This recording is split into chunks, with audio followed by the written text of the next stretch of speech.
to start a kind of series I want to start doing where I look at one particular artist and kind of tell you about their career, their progression as an artist over the years, or in this case, like one or two here, honestly. Again, incelcore is like a kind of new genre, so they're not going to have like 20-year plus histories in the music industry. So, you know, these probably won't be like massive movie-length long documentaries, but they'll kind of more be short little kind of progressions of them. But anyways, wanted to dive into loser64, kind of tell you about how he got to the point where he's on Livestock, the biggest, not Livestock, New World Order, but Livestock is a song on New World Order. I really like that song, sorry again for that, but to the point where he's on New World Order, along with some of the biggest artists in the scene, alright? How has he managed to get to this level? Well, I'm going to tell you. On August 23rd, 2023, he dropped the track Craig Robinson. Now, this is a pretty decent track. Admittedly, it is a little low quality, but for a first track, it's not too bad. Apparently, this is his very first track he posted under this alias. And what makes this even more impressive was he was only playing guitar for about 6 months when he dropped this. So he was kind of new. He was almost completely new to making music, and he still dropped a rather good song. Now, past this, he would start kind of forming an identity. You probably know him for the whole Luigi branding, alright? Basically how this came along was he was a fan of like old school gaming like this and even beyond that. And he thought, hey, I'm named loser64. Luigi has like an L on his hat. That kind of fits, right? So decided to start making a lot of the covers for his songs, and a lot of the cover art just Luigi images, alright? And it kind of worked. It gave him a recognizable aesthetic.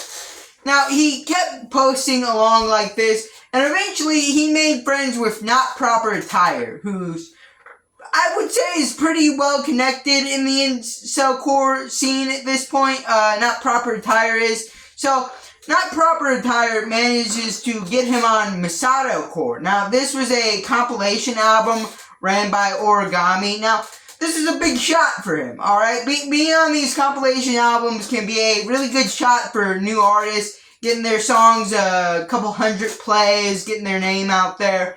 And, that's exactly what happened here, alright? And people were even saying that this was one of the best tracks on the album. It was top 5, and it's kind of impressive because there were like 30 plus songs on this compilation, so being in the top 5 is pretty good.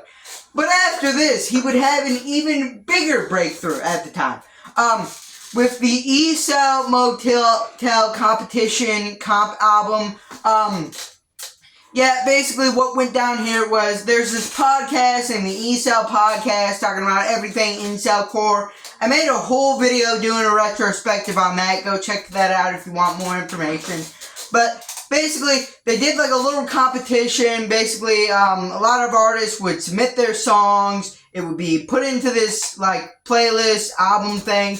And the one with the most upvotes, the most favorites on SoundCloud would win a $500 prize.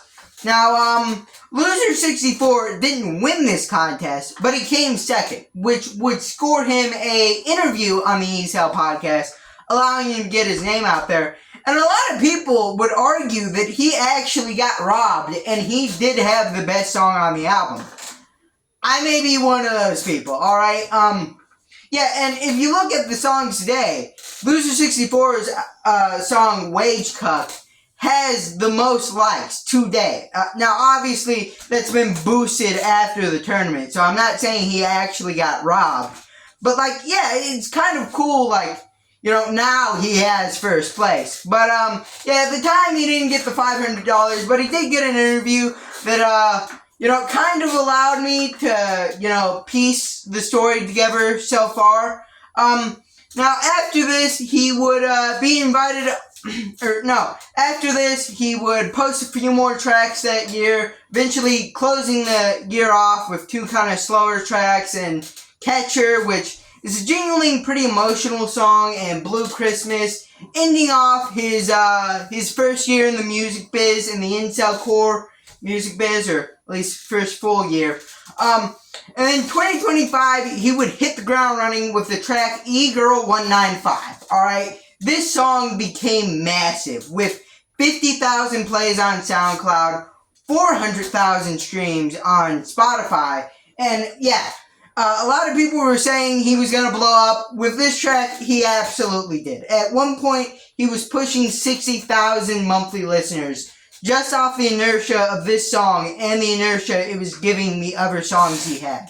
After this, he would be invited onto Maniac's little compilation album he made, SYM, standing for Sensitive Young Men, Volume 1. I hope we're getting a Volume 2 to this, because this is a little side tangent, but this is a great compilation album. You should really check it out. I think it has, like, some of the best material from each artist on here.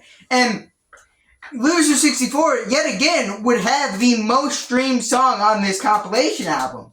He's 3 for 3. He had the most streamed on Masato Core, most streamed on E-Cell Motel, and most streamed on SYM. So, I mean, he's doing pretty good here. Sorry, I Don't Know, it was another pretty big hit for him. He also, around this time, put out Don't Leave Her Waiting, or actually, I think that was a few months before, which was a cover that also got pretty big on Spotify and SoundCloud. So yeah, at this point, he was doing pretty well, and also he seemed to have taken a little break. He was also invited on Gamer 4. Basically, it was just a parody album of Negative XP's Gamer series. I did a review of Gamer 3, by the way, just want to point that out. And Gamer 4 was basically like a kind of parody of that, but also they were taking the music series. You know what I'm saying. But anyways, he also had the most streamed song on this with Shooter Core. And eventually, it's time for him to release his newest album. So he took a few months away from the spotlight, released one more single featuring Blah, and then it dropped Burning Up, which I personally consider to at least be among my top 5 albums released this year. Like, this is really good. In terms of a number standpoint, it kind of fell a little short. I know it still is like a new album. I think it's been like, it's just been like over a month, so I can't expect like, millions of streams on multiple songs. But numbers wise, some people may consider it a little disappointing. But yeah, I still think that it's like a really good album though. Alright, I still think there's a lot of really good songs here. We had features from Maniac, Not Proper Tire, Blah, I already mentioned. I also, I know I've been doing a lot of self-promotion in this video, but I also did a YouTube short ranking all the features on this album.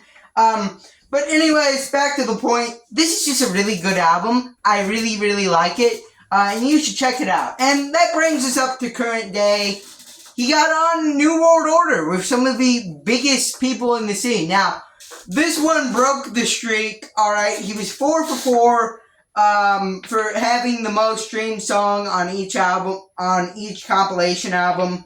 This one broke the streak. He's actually somewhere near the bottom, actually. But that is somewhat to be expected considering, you know, he is going against the top dogs here, alright?